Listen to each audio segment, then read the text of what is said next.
राम ने मुझे निरुत्तर कर दिया।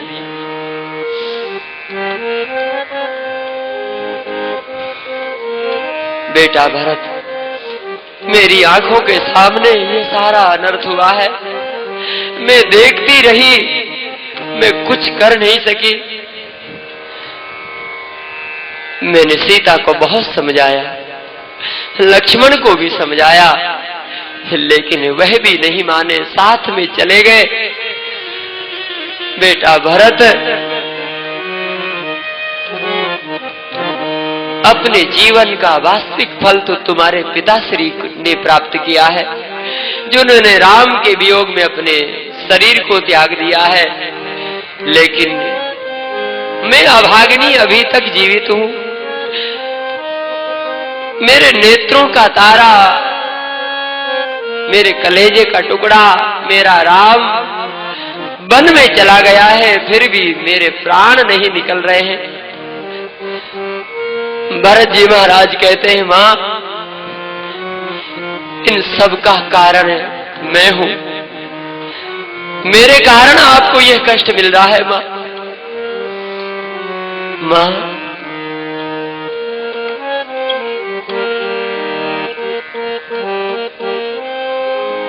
यदि इसमें मेरी सहमति हो तो मां, ब्राह्मण को गौवध का जो अपराध लगे वह मुझे लगे, गुरु हत्या का दोष मुझ पर आ जाए, जितने भयंकर पाप हैं उन सब का प्रभाव मेरे ऊपर हो। यदि मां इसमें मेरा मत हो तो।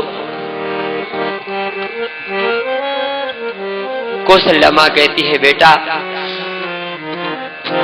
जो तुम्हारा इसमें हित कहेगा कि भरत के कहने से कैकेयी ने ऐसा किया है, वह ना समझ है। मेरे बेटा भरत, तुम कभी ऐसा नहीं कर सकते हो। मैं जानती हूं तुम राघव से कितना प्रेम करते हो।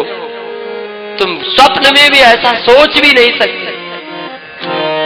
जो ऐसा कहेगा कि भरत की इसमें सहमति है, वे अपराध के भागी बनेंगे। रात भर रोते रहे। प्रातःकाल हुआ। प्रातःकाल होते ही गुरुदेव का आगमन हुआ। गुरुदेव ने भरत जी को आदेश दिया, भरत उठो, अपने पिताजी का अंतिम संस्कार करो। महाराज सरीज के किनारे चंदन की चिता बन करके तैयार हुई है। एक राजा का जिस प्रकार से स्वागत होना चाहिए, उसी स्वागत के साथ में अवधेश महाराज की शोभा यात्रा निकाली गई। महाराज का अंतिम संस्कार श्री भरत जी ने किया। गुरुदेव ने जो जो आदेश दिया अपने पिता के कल्याण के लिए, वह सभी सत्कर्म श्री भरत जी महाराज ने किए। और फिर अयोध्या में एक सभा होती है, शोक सभा। उस सभा में सभी मंत्रीगण बैठे हैं, सभासद बैठे हैं, पुरवासी बैठे हैं, तीनों माताएं भी हैं। आज माताओं ने सफेद वस्त्र धारण कर रखे हैं। गुरुदेव वशिष्ठ जी भी विराजमान हैं, भरत और शत्रुघ्न जी भी विराजमान हैं। लेकिन आज सिंहासन खाली है। गुरुदेव वशिष्ठ जी भी यह बात सोच भी नहीं पाए। ऐसा कभी सोचा भी नहीं था कि ऐसा भी हो जाएगा अयोध्या में। केवल गुरुदेव इतना ही कह सके। इतने वर्षों से, इतने युगों से मैं रघुवंश का पुरोहित बनता हुआ आया हूं, कभी भी इस अयोध्या के राज सिंहासन को खाली नहीं देखा। लेकिन आज यह अयोध्या का राज सिंहासन खाली है। तो दशरथ श्री वशिष्ठ जी महाराज इतना ही कह सके कि राजन, तुम शीघ्रता कर गए। भरत जी से कहने लगे, सुनो भरत भावी प्रबल, बिलख कहे मुनिनाथ, हानि लाभ जीवन मरण, यश अपयश विधि हाथ। भरत, विधाता की गति को कोई नहीं जानता है। भरत, हानि, लाभ, जीवन, मरण, यश, अपयश, ये 6 वस्तुएं विधाता के हाथ में है। भरत, इसमें तुम्हारा कोई दोष नहीं है और तुम्हारे पिता शोक करने योग्य नहीं है। तुम्हारे पिताश्री के बारे में सोचना नहीं है। भरत, सोचनीय तो वह लोग हैं। भरत, सोचिए विप्र जो वेद विहीना, तज निज धर्म विषय ले लीना। भरत, वह ब्राह्मण सोचने योग्य है। जो ब्राह्मण अपने धर्म को छोड़ करके विषयों में लिप्त हो गया है, जिसने अपने धर्म का त्याग कर दिया है और विषयों का सेवन करने में लग गया है, धर्मोपदेश करना चाहिए, वेद शास्त्रों का अध्ययन करना चाहिए, जीवों का कल्याण करने के लिए उपदेश करना चाहिए, ज्ञानार्जन करना चाहिए, सो न करके और वह परपंच में लग गया है और विषयों में लग गया है, तो सबसे पहले वह ब्राह्मण सोचने योग्य है कि जो ब्राह्मण बनकर के भी विषयों का सेवन करता है, ऐसा ब्राह्मण सोचने योग्य है।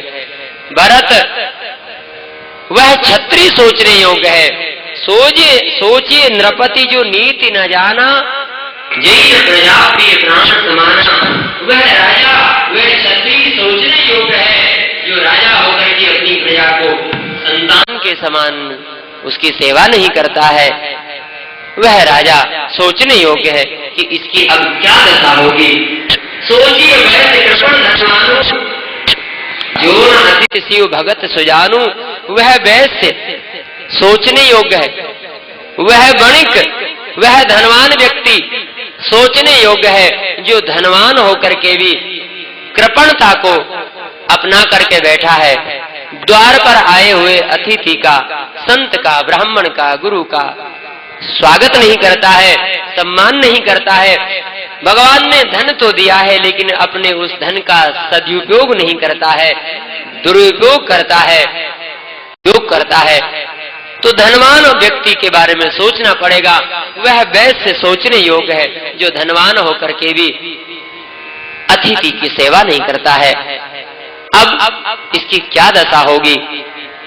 भरत, सोचिए शूद्र जो विप्र। वह शूद्र सोचने योग्य है जो सम्मान चाहता है।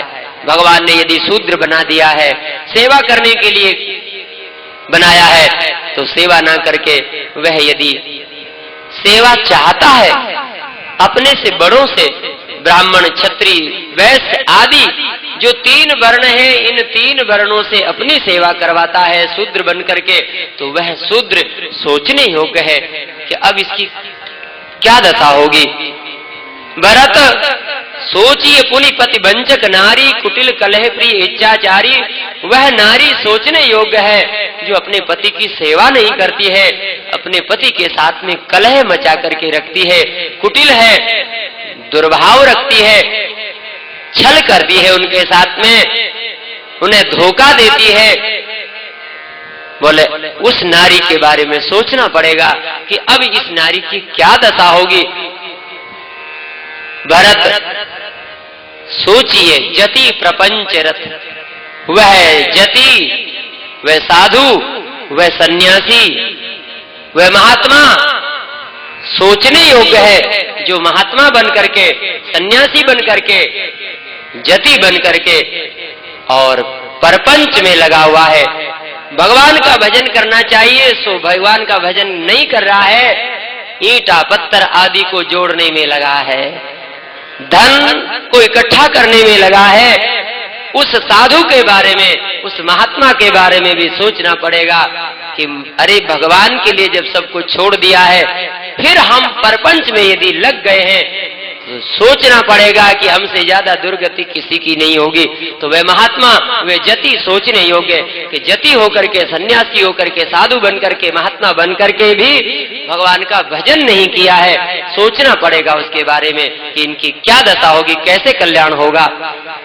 भरत वह शिष्य सोचने योग्य है जो शिष्य बनकर के अपने गुरुदेव की सेवा नहीं करता है। वह पुत्र सोचने योग्य है जो अपने माता पिता की सेवा नहीं करता है। वह सेवक सोचने योग्य है जो सेवक बनकर के अपने स्वामी की सेवा नहीं करता है।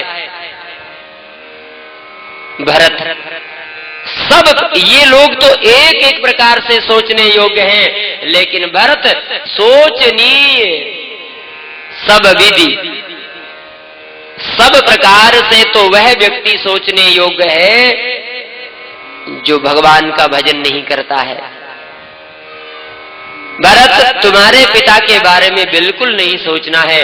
तुम्हारे पिता ने तो अंतिम समय पर भगवान का नाम लिया है, भगवान के वियोग में, भगवान की याद में, परमात्मा की याद में अपने शरीर का त्याग किया है। इसलिए तुम्हारे पिता के लिए शोक बिल्कुल नहीं करना है। तुम्हारे पिता जैसा भाग्यशाली तो दूसरा कोई नहीं हो सकता है। ऐसा सौभाग्य किसको प्राप्त होगा जिनके मुख से अंतिम समय राम का नाम निकले। इसलिए भरत, तुम्हारे पिता का आदेश है, तुम अपने पिता की आज्ञा का पालन करो। 14 वर्ष तक इस अयोध्या के राज्य को संभालो। माताओं ने भी कह दिया, कौशल्या मां कहती है, बेटा भरत, गुरुदेव ने जो कहा है, औषधि भले ही कड़वी होती है, लेकिन औषधि को स्वाद के लिए नहीं लिया जाता है, औषधि को स्वास्थ्य के लिए लिया जाता है। बेटा, भले ही गुरुदेव की बातें तुम्हें अच्छी नहीं लगी होगी, लेकिन फिर भी पिताजी का आदेश है, गुरुदेव का आदेश है, तुम्हें पालन करना ही चाहिए। 14 वर्ष तक तुम इस अयोध्या के राज सिंहासन पर बैठो। महाराज, मंत्रियों ने भी कह दिया कि गुरुदेव ने जो कहा है भरत जी तुम्हें वो करना चाहिए। महाराज, सबकी बातों को सुनने के बाद में जब माता कौशल्या के मुख से ये सुना भरत जी ने कि बेटा भरत, गुरुदेव जो कह रहे हैं वह तुम्हें करना चाहिए, अब तो महाराज भरत जी व्याकुल हो गए। मां, आप भी ऐसा कह रही हैं? भरत जी कहते हैं, गुरुदेव, आपने जो भी कहा है उसमें मेरा हित है, आप जो भी कहेंगे उसमें मेरा हित होगा। माता, पिता, गुरु, ये सदैव पिता सदैव अपने पुत्र का हित सोचते हैं, गुरु सदैव अपने शिष्य का हित सोचते हैं।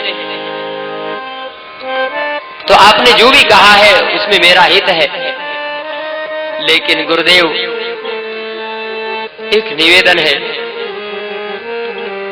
मेरे मन की बात, आपन दारुण दीनता सबहि कयो सिर नाय, देखे बिन रघुनाथ पद जी के जरनी न जाए। गुरुदेव, मैं जब तक राम जी के दर्शन नहीं कर लूंगा तब तक मेरे मन को शांति नहीं मिलेगी। मैं नहीं रह सकता हूं राम के देखे बिना, मैं नहीं रह सकता हूं। गुरुदेव, आपने यह तो आदेश दे दिया कि तुम सिंहासन पर बैठ जाओ, लेकिन गुरुदेव मेरा एक निवेदन है, जिस क्रम से माता कैकेयी ने वर मांगे थे उसी क्रम से पूरे भी होना चाहिए। पहले वरदान में कैकेयी ने मेरे लिए राज्य मांगा था, दूसरे वरदान में भैया राम के लिए वनवास मांगा था। गुरुदेव, आपने क्रम को ध्यान में नहीं रखा। जिस क्रम से वरदान मांगे थे उसी क्रम से पूरे भी होना चाहिए, लेकिन गुरुदेव आपने क्रम बदल दिया। आपने पहले भैया राम को वन में भेज दिया और अब आप मुझसे कहते हैं कि तुम सिंहासन पर बैठ जाओ। गुरुदेव, यदि आप क्रम को ध्यान में रखते, पहले मुझे राजा बना देते, बाद में मैं देख लेता कौन मेरे राघव को वन में भेजने वाला है? लेकिन गुरुदेव आपने राम जी को पहले वन में भेज दिया, अब मुझसे सिंहासन पर बैठने के लिए कहते हैं। इसलिए गुरुदेव मेरी एक प्रार्थना है कि मैं प्रातः काल होते ही भगवान श्री राम जी के पास में जाना चाहता हूँ, उन्हें मना करके लाऊंगा, कैसे भी हो। मुझे उनका विश्वास है कि वो मेरी प्रार्थना अवश्य सुनेंगे। महाराज ऐसा सुनते ही सारी प्रजा भरत जी महाराज की जय जयकार करने लगी। भरत जी सबको प्राणों के समान प्रिय लगने लगे। क्यों ना ऐसा भरत जी कहेंगे, राम जी भी तो भरत से कितना प्रेम करते हैं। अब तो महाराज भगवान को मनाने जाएंगे, ये तैयारी होने लगी। रात भर तैयारी हुई। अयोध्या में रहने के लिए कोई तैयार नहीं है, सब राम जी के दर्शन के लिए जाने के लिए तैयार। तब भरत जी ने अपने सेवकों को बुलाया, जो स्वप्न में भी धर्म से विचलित नहीं हो सकते, ऐसे सेवक बुलाए और उन्हें आदेश दिया, भैया तुम्हें अयोध्या में रहना है, अयोध्या के राज्य की रक्षा करनी है। किसी ने भरत जी से कहा, बोले भरत जी राम जी के ऊपर विश्वास नहीं है क्या? राम जी से बढ़कर के ये संपत्ति है? भरत जी कहते हैं नहीं, विश्वास पूरा है, तो फिर राम जी के भरोसे छोड़ करके चलिए। भरत जी कहते हैं नहीं, छोड़ा उसे जाता है जो अपना होता है। ये संपत्ति मेरी नहीं है, मेरी होती तो एक बार में छोड़ भी देता, मेरी नहीं है, तो फिर अपनी बना लीजिए, राजा बन जाइए। बोले अपना होता तो मैं राजा बन जाता, अपनी है नहीं, छोड़ सकता नहीं। संपत्ति सब रघुपति के आई, जो बिन जतन चलो तजताई। ये सारी संपत्ति भगवान की है, रघुनाथ जी की है। रघुनाथ जी की संपत्ति की रक्षा किए बिना यदि मैं रघुनाथ जी के पास में चला जाऊंगा तो मेरे प्रभु प्रसन्न नहीं होंगे। हम प्रभु के दर्शन तो करें और प्रभु की संपत्ति की रक्षा ना करें तो प्रभु खुश नहीं होंगे। इसलिए भरत जी ने ऐसे सेवक बुला करके उन्हें आदेश दिया, तुम अयोध्या में रहो। महाराज सारी तैयारी हुई, 3 पालकियां तैयारी की गई, माताओं को बिठाया। श्री भरत जी महाराज अयोध्या से सारी सामग्री, एक राजा के राज्याभिषेक में जो सामग्री चाहिए सब कुछ लेकर के श्री भरत जी महाराज अयोध्या से चित्रकूट की यात्रा करते हैं। भरत चले चित्रकूट हो राम को मनाने। भरत चले चित्रकूट हो राम को मनाने। भरत चले चित्रकूट हो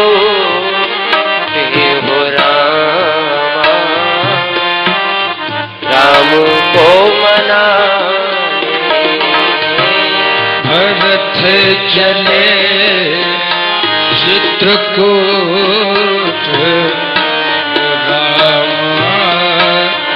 राम को मनाने। राम को मनाने, लखन को मनाने। राम को मनाने, लखन को मनाने। राम को लखन को मनाने। भरत चले चित्रकूट हो राम को मनाने। भरत चले चित्रकूट हो राम राम को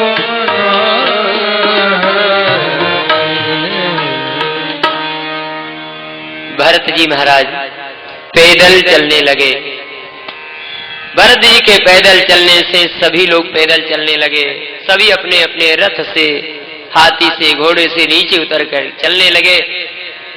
माता कौशल्या ने देखा भरत के पैदल चलने से सभी पैदल चल रहे हैं। माता कौशल्या अपनी पालकी को भरत के पास में ले गई। भरत को आदेश दिया, बेटा भरत, तुम्हारे पैदल चलने से सभी लोग पैदल चलेंगे, इसलिए चित्रकूट पहुंचने में हमें विलंब होगा, तुम रथ पर बैठ जाओ। भरत जी की इच्छा नहीं थी, लेकिन मां की आज्ञा पालन करने के लिए भरत जी बैठ गए।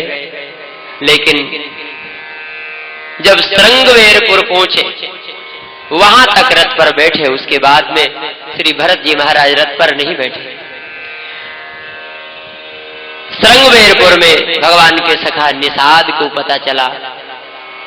वह जब श्री भरत जी के सामने आए और गुरुदेव वशिष्ठ जी ने भरत से कहा, बोले भरत, देख रहे हो सामने ये कौन है?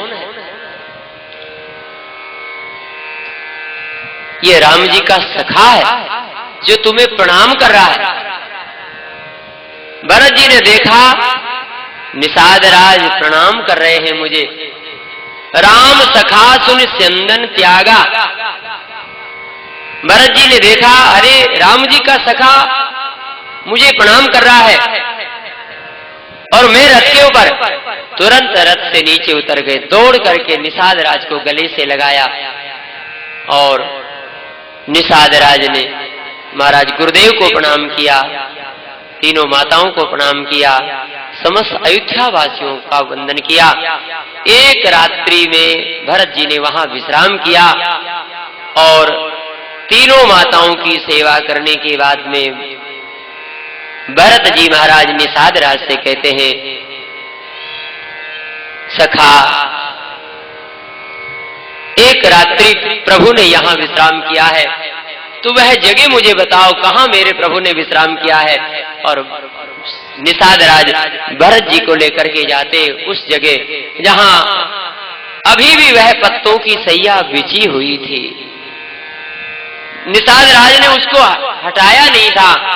शीशम के वृक्ष के नीचे पत्तों की सैया बिछी हुई थी और भरत जी वहां पहुंचे। भरत जी ने उस वृक्ष को देखा, पहले तो वृक्ष को प्रणाम किया। अरे वृक्ष, तू कितना भाग्यशाली है, तेरी छाया में मेरे प्रभु ने विश्राम किया, तू मुझसे अच्छा है। मैंने तो प्रभु को अयोध्या से बाहर निकाल दिया, मेरे कारण प्रभु को अयोध्या से बाहर जाना पड़ा, लेकिन तू कितना भाग्यशाली है कि तूने मेरे प्रभु को विश्राम दिया है। उस वृक्ष को वंदन करते हैं भरत जी महाराज। फिर उस सैया को भरत जी महाराज लेट करके प्रणाम करते हैं। वहां की रज को नेत्रों से लगाते हैं, मस्तक पर धारण करते हैं श्री भरत जी महाराज। उस सैया की परिक्रमा श्री भरत जी महाराज करते हैं। नेत्रों में जल भराया। उस सैया को देख करके भरत जी रोने लगे, ये सब मेरे कारण हुआ है। महाराज निषाद राज ने समझाया, भरत जी, रात भर प्रभु ने आपको याद किया है। मैं तो कहता हूं कि भगवान आपसे इतना प्रेम करते हैं, रात भर आपकी याद की है उन्होंने, इसलिए आप धैर्य धारण करें, आप चिंता न करें। अयोध्या वासी तो प्रेम से सोए, लेकिन भरत जी की आंखों में कहां नींद है।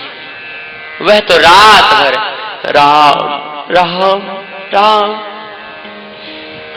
रात भर राम राम रटते रहे भरत जी। सवेरा हुआ, अपने दैनिक कर्म से निवृत्त होकर के गुरुदेव को प्रणाम किया, माताओं को प्रणाम किया। फिर भरत जी की यात्रा आगे बढ़ती है। उस समय भरत जी की जो यात्रा है, भरत जी मार्ग में नहीं चलते, और उस समय भरत जी की दशा को देख करके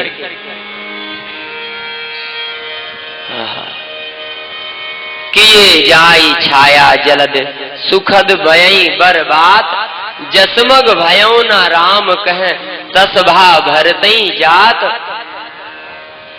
आज भरत जी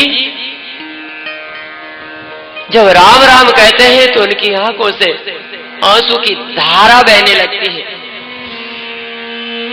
मार्ग में नहीं चल रहे हैं। बादल छाया करते हुए चल रहे हैं, भरत जी को धूप नहीं लगना चाहिए। सारी भूमि कोमल बन गई है, कांटे कंकर पत्थर इन सब को अपने भीतर छिपा लिया पृथ्वी ने, क्योंकि भरत जी मार्ग में नहीं चल रहे हैं।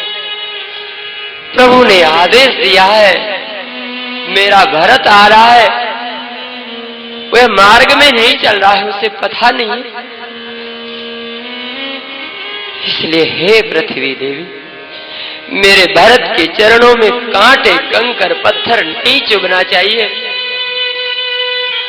आज भरत जी के लिए सारी पृथ्वी फूलों की सैया के समान कोमल बन गई है। ऐसा मार्ग तो भगवान श्री राम जी के लिए भी नहीं बना था। किए जाई छाया जलद सुखद बयई बरबाद, शीतल हवा चलती है, जसमग भयऊ न राम कहे तसबा भरतई जात।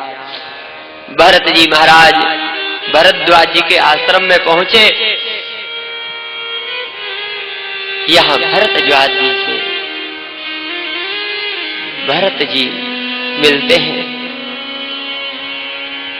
भरद्वाज जी महाराज कहते हैं, भरत जी तुम्हें कुछ कहने की आवश्यकता नहीं है, हमें सब कुछ मालूम हो गया है कि अयोध्या में क्या हुआ है। तुम संकोच के कारण मेरी ओर देख नहीं रहे हो, मैं सब जान रहा हूं। भरत तुम्हें कुछ बताने की आवश्यकता नहीं है। लेकिन भरत सुनो भरत, हम झूठ न कहें, उदासीन तापस बन रहे। भरत हम तुमसे सत्य कहते हैं, हम उदासी बन करके वन में निवास करते हैं। वन में निवास किया है, तपस्या की है, योग किया है, गंगा स्नान किया है। भरत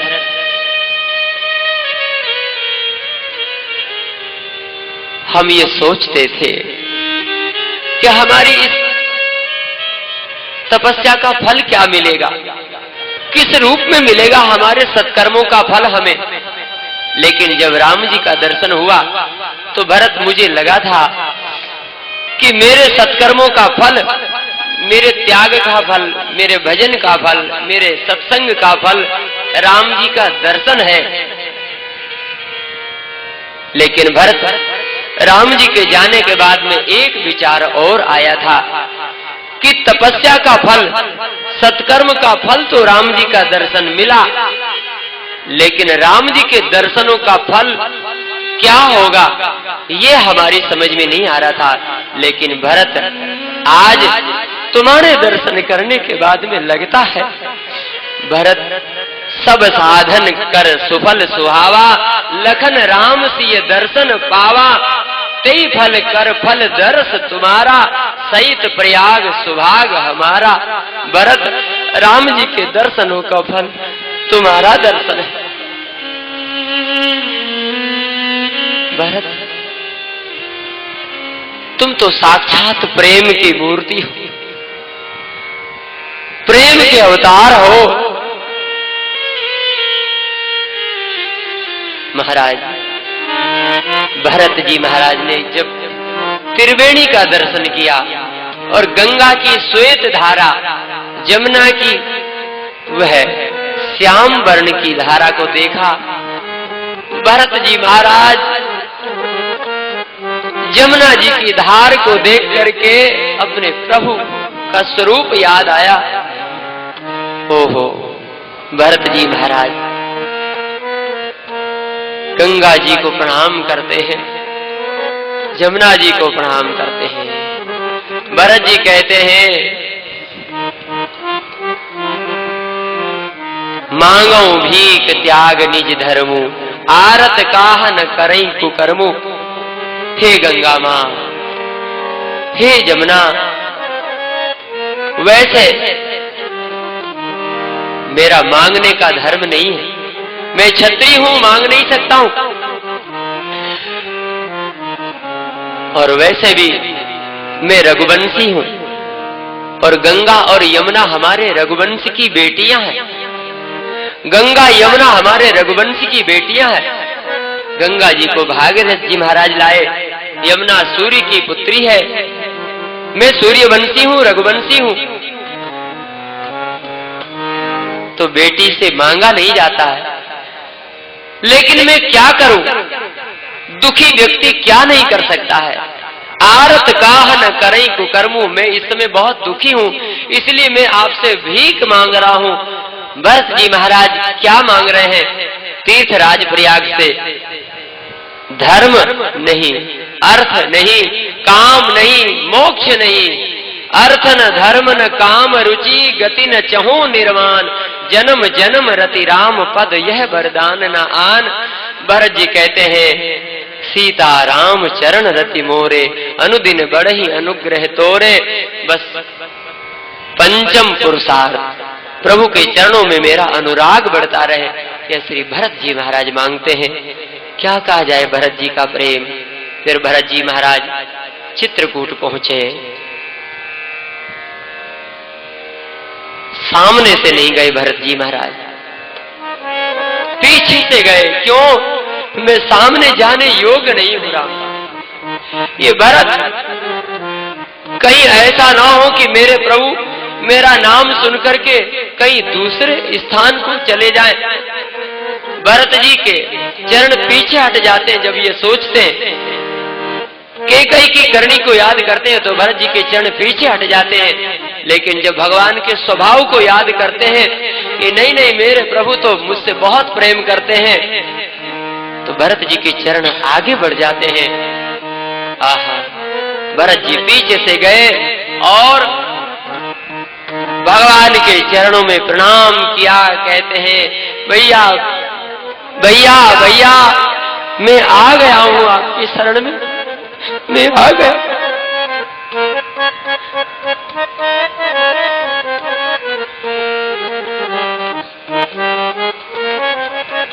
भरत जी महाराज धरती पर लौट गए। राम जी ने देखा, मेरा भरत धरती पर पड़ा है, मुझे प्रणाम कर रहा है। भगवान उठे उठे, राम सुन प्रेम अधीरा, कहूं पट कहूं निसंग धनु तीरा।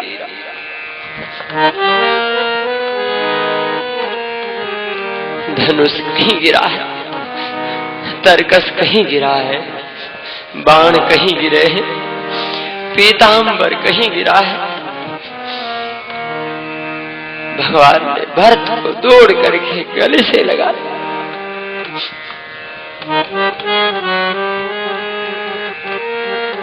राम और भरत के मिलन।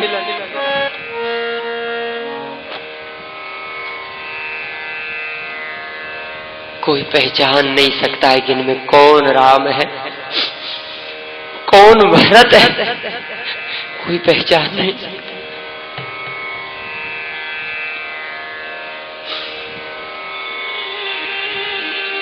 बहुत देर के बाद में श्री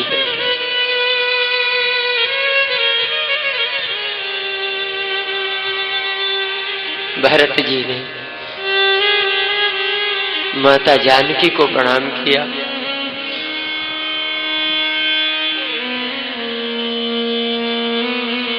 लक्ष्मण जी ने भरत जी को प्रणाम किया और लक्ष्मण जी कहने लगे, भैया भरत मुझे क्षमा कर दो, मैं आपका अपराधी हूं। मैंने आपके ऊपर धनुष उठा लिया था, बाण चलाना चाहता था मैं आपके ऊपर, मुझे क्षमा कर दो। भरत जी कहते हैं, अरे पगले, फिर तूने बाण चलाया क्यों नहीं? लक्ष्मण, यदि तू बाण चला देता तो इस भरत के माथे से कलंक का टीका मिट जाता। लक्ष्मण जी भरत जी से क्षमा मांगते हैं, बहुत देर हो गई। निषाद राज कहते हैं, हे नाथ,